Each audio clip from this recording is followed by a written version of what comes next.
We've got the guys from High Guru here, and they're going to be talking to you about how to design, build, and deliver an eco kitchen. So can you put your hands together and welcome them to the stage for me, please? Morning, guys. Good morning. How are you? Come in. Morning. I'm going to look forward to this. An eco kitchen. Yes. Oh. Sustainable kitchen. Eco. I can't wait to hear this. Me too. Great. Thanks for joining us. I'm Dara, founder and CEO of High Guru. So we're basically a platform of vetted home design and renovation experts available on demand over video call. So you can book anyone for a 30-minute video call for just £35 for quick advice here and there. No obligations to do any more with them. We have everything from interior designers, kitchen designers, architects, sustainability experts, everything you can imagine that you need on your renovation journey, they're there. So today we're very excited to talk about sustainable kitchens.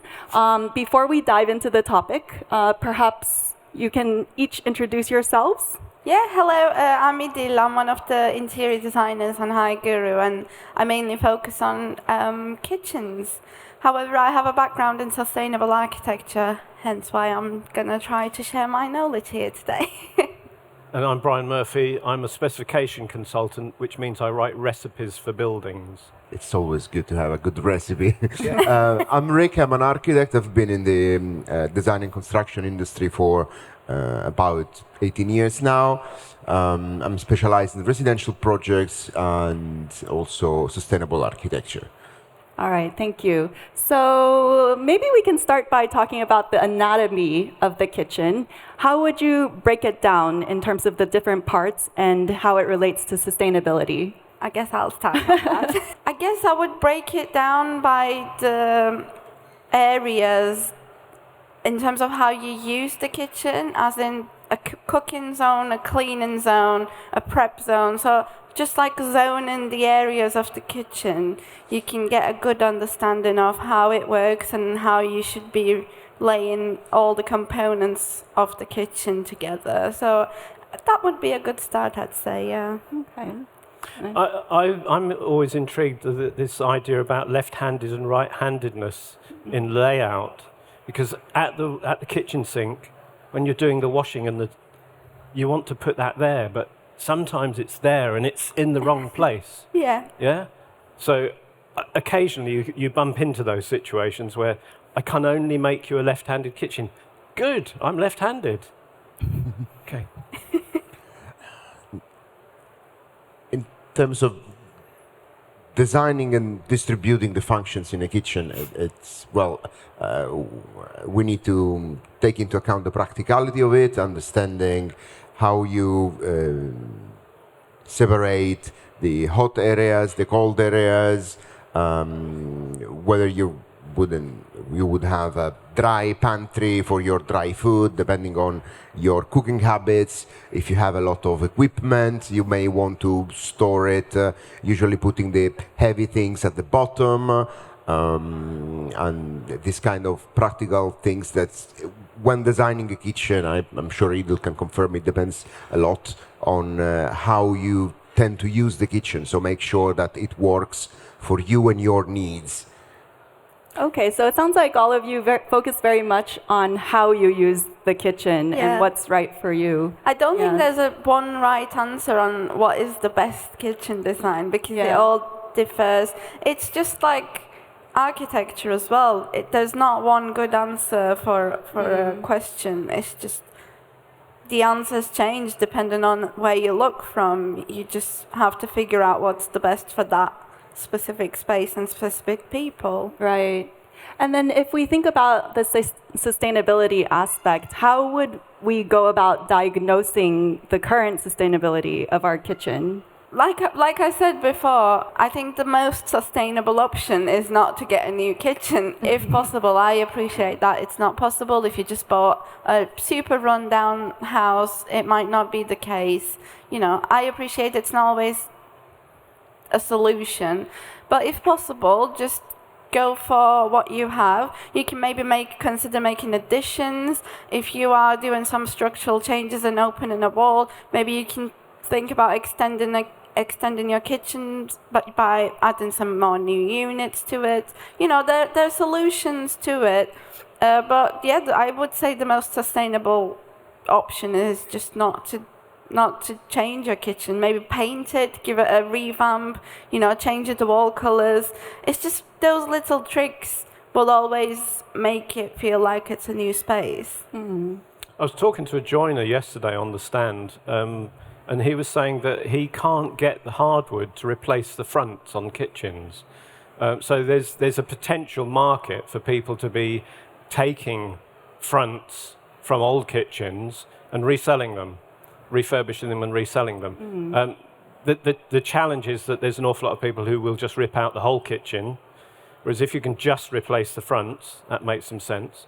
But, more often than not, we get rid of kitchens because they've gone out of fashion, or you want a new color or whatever it might be. But and things like plastic laminates, they start to fall off. The glue starts to fail. And I've been talking with a manufacturer, maker of kitchen units recently, where he's putting linoleum on the fronts. Linoleum is such a nice material, and it goes on very well, and it stays on very well.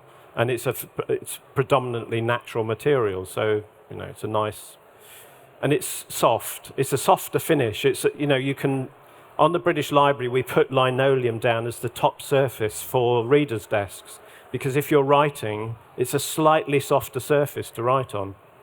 Yeah. Well, I guess one of the most common reasons why someone is looking at upgrading or changing their kitchen is because it doesn't work for them. So probably when you have the sink in a certain place with the plumbing there, and then the cooker in another place, and there's the gas connection. So if that layout doesn't work for you, then probably that's one of the biggest triggers that brings you to want to change your kitchen. And in that case, it could be not so immediate to just revamp it. So of course, if you can keep the structure of the kitchen, the carcass as it is, if you're doing an extension and you want to add some modules, you can do that, and then just get new doors or revamped doors for all the cupboards and cabinets. Then that would be the least consuming choice, as well as choosing the right material for the worktop. These are, of course, those that make the aesthetics, but at the same time don't necessarily have to be super expensive. It could be tweaked in a clever way, making good use of even upcycled materials. Or if you like the style, you could mix and match different things, and maybe just uniform them with the same color. So that there could be different tricks that could be played in terms of bringing the kitchen together. There was a film, wasn't there? Close Encounters of the Fourth Kind, or something like that. If you remember the kind of the panel of the display panel, all of that color and music that was going on to try and communicate. Well, a friend of mine, architect, who does that for his kitchen fronts, mix and matches colors and all this sort of thing, and it gives it more versatility, and it's quite good fun. That's cool. Yeah. And the other thing, not recently, a long time ago, I did a kind of kitchen improvement, and the neighbor was ripping out his kitchen, so I said, let me have them. So I extended my kitchen for nothing. That was a really simple solution, There are actually websites, which I can't remember on top of my head, but there are websites that are exclusively selling used kitchens or ex-display kitchens. So that's always a good source. It's quite affordable as well. It's so much cheaper than buying a new kitchen. And obviously they're already been produced. They're usually used with no marks, that you can't even tell that they're used kitchens, especially if they're ex-displays, because they've not really been used. They've just been presented. So they're always a good option as well. Yeah. And relegate your kitchen that you're getting rid of to the garage as more storage for your garage. Really useful. That's also, it's a strategy. Yeah, I remember I had some clients, maybe 4 years ago, something, who sold their old kitchen to one of these websites, and then I think they got their new one as well, second-hand. So, it's circular economy, isn't it? So you need to find the thing that works for you. And even if you buy a second-hand kitchen, even if it's not just perfect, you can easily adjust it, with minor works, minor joinery works. We had a site where a 1920s metal kitchen was extracted, and the architectural salvage world took it. Okay, so go to the architectural salvage yards and just have a look round, see what they've got. They might have some nice, interesting stuff. And I've got involved with the Interior Design Declare, which is all about trying to kind of be sustainable. And one of the speakers at their annual conference was talking about pre-1957, there was no chemistry in furniture. Oh. From then onwards, more and more chemistry got added. So go back and look at the architectural salvage yards for second-hand kitchens and furniture and upholstered furniture without chemistry. That's cool. That's a good tip.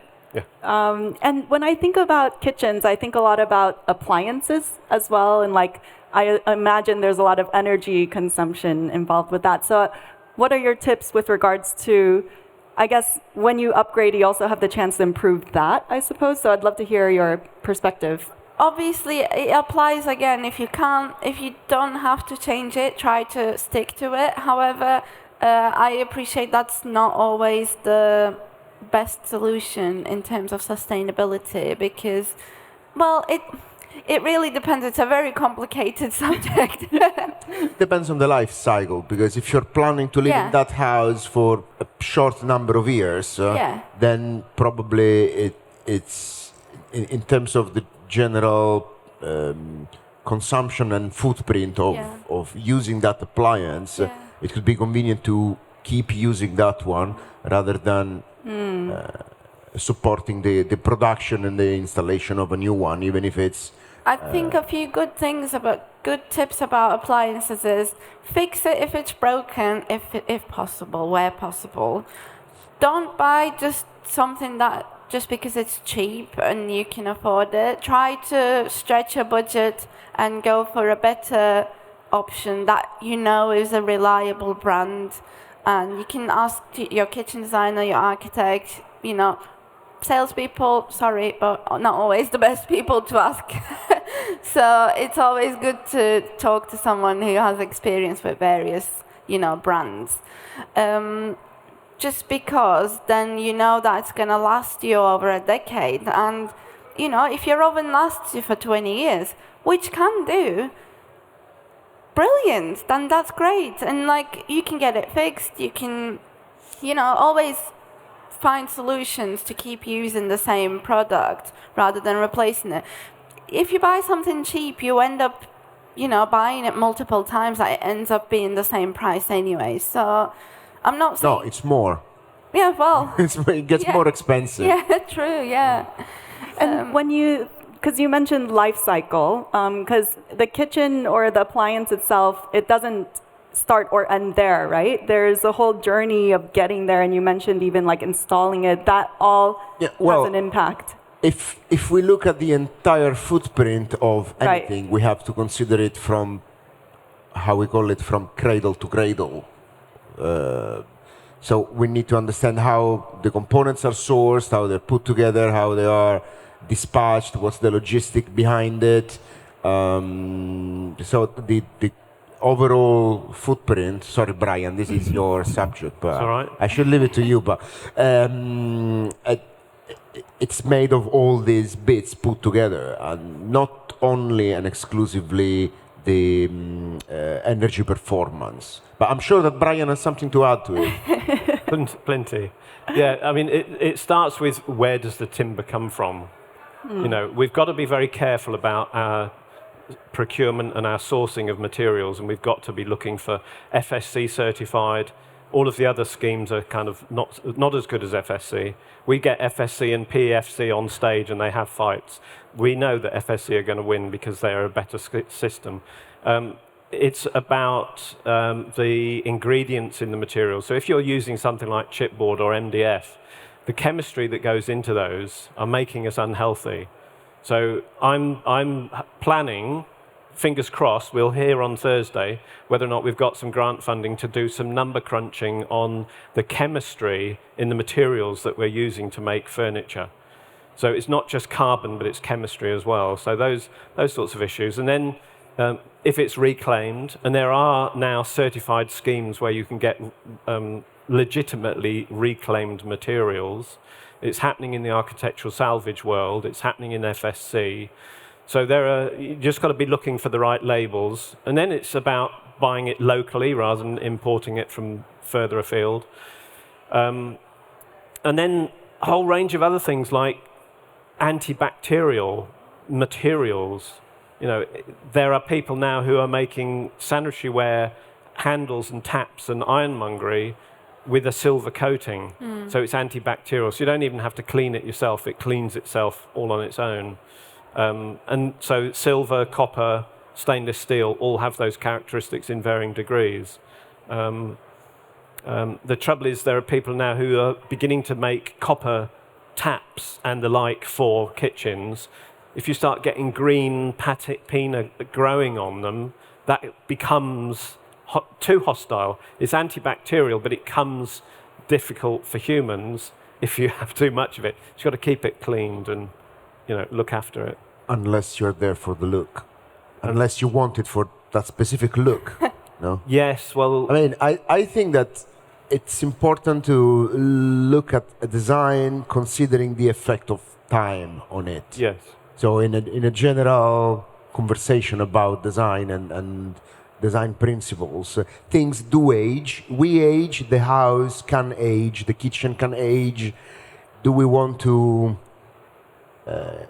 keep the illusion of something being forever young, or do we want to let materials age healthily? Yeah, on the British right Library. speed? On the British Library, we wanted all of the brass handrails to grow patina, fingerprints. But we had to train the cleaners not to clean them. But yeah, I mean, copper is used as an ingredient in preservative treatments.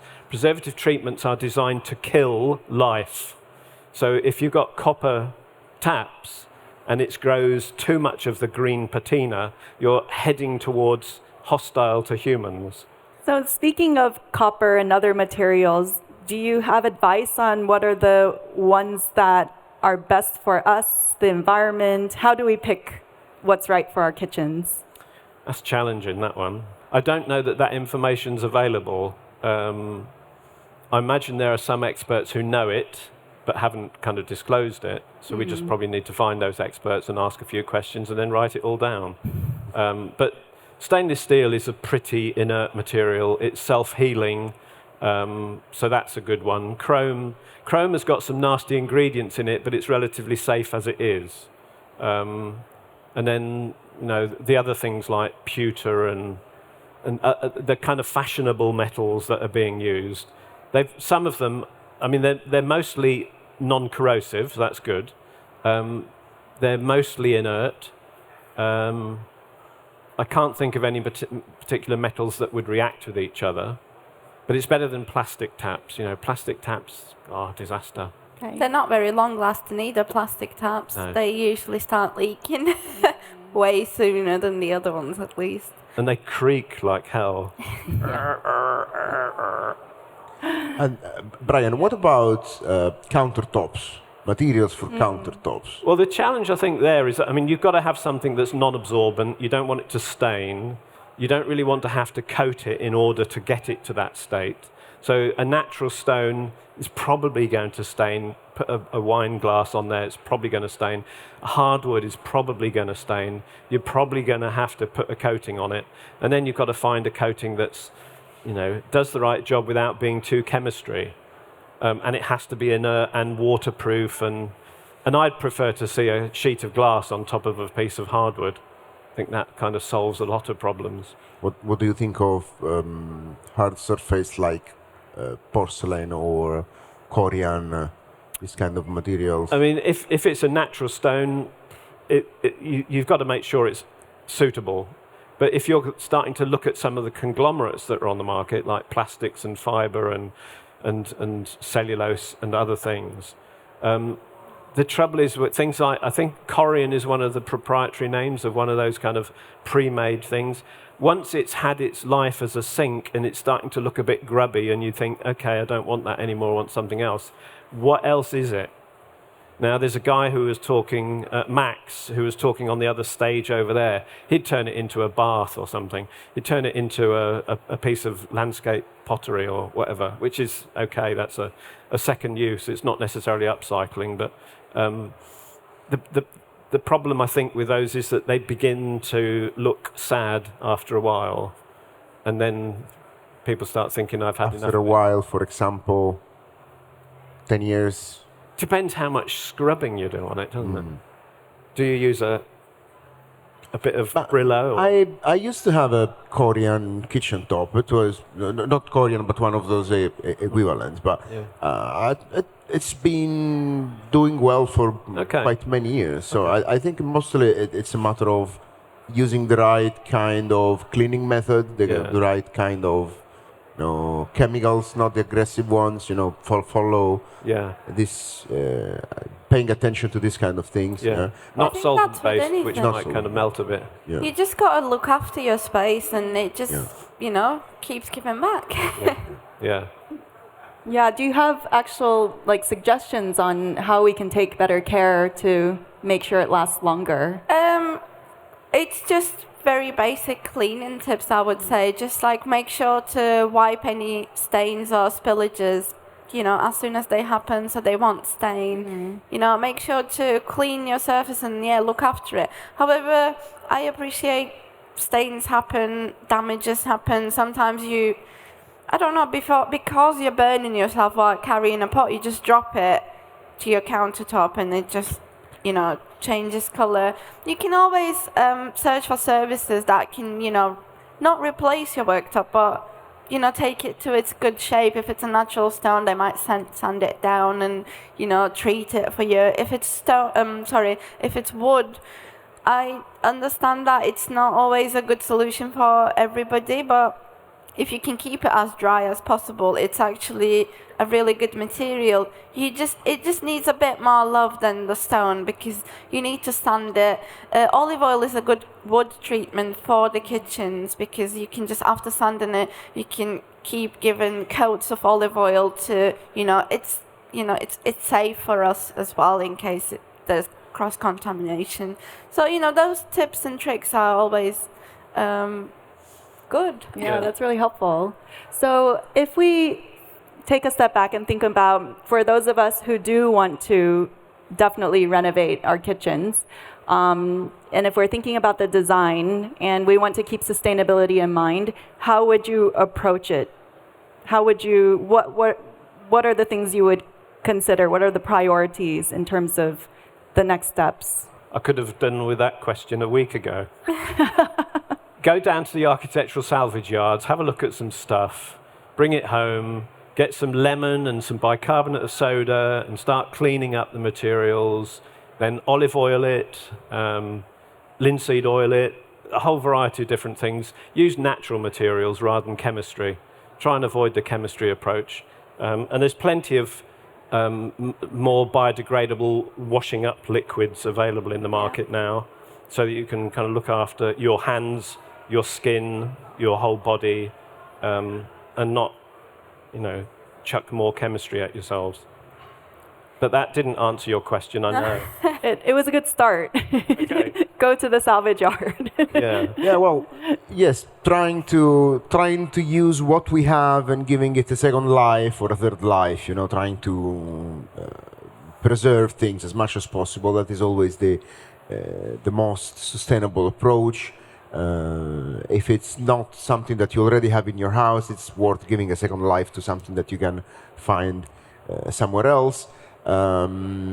If the appliances are really broken and old and too expensive to keep running, of course, in that case, it's worth to improve to a performing appliance, because that will help you consume less, which is good for you, for your wallet, and for the planet as well.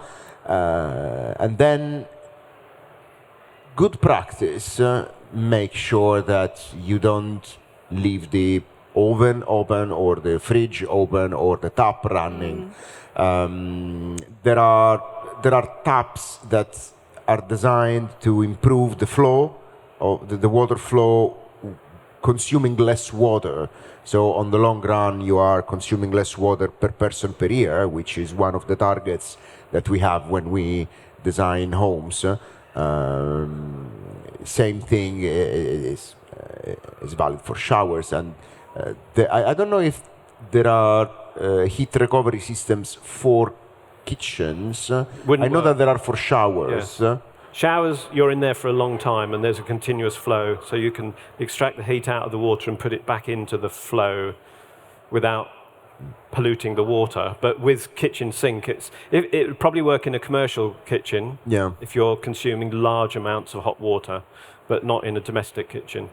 That's best just sent to water storage and recycling, irrigating the garden, that sort of thing. Speaking of hot water, between, gas boiler, electric boiler, or I don't want to say the name of the brand, but the tap that makes immediate boiling water. No, you know that kind of. Not a good idea. How would you rank them in terms of sustainability? So a tap that will deliver boiling water or close to boiling water means you've got a large amount of hot water being kept hot all the time. That's fine in an office. It's not fine in a domestic residential situation. The best hot water is you go to get an internet connected cylinder which monitors the price of electricity by the hour and consumes electricity when it's cheap or when they'll pay you to take it from them. So you don't pay for your electricity to heat your hot water.